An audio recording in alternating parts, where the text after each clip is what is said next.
pigeon here did survive the night. He's actually breathing. He's still breathing.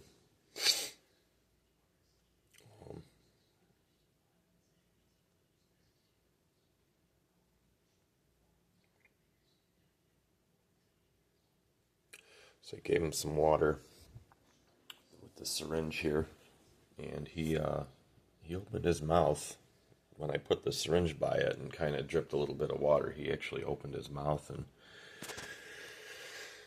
kind of basically was receptive of it.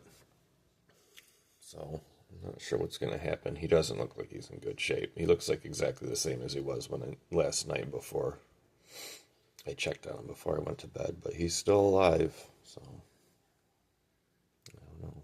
Let's see what happens. Nice and warm. Poor little buddy.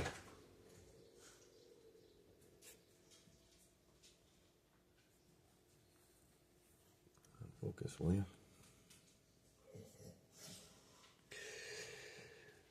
Yeah. Okay. That's it. That's the update.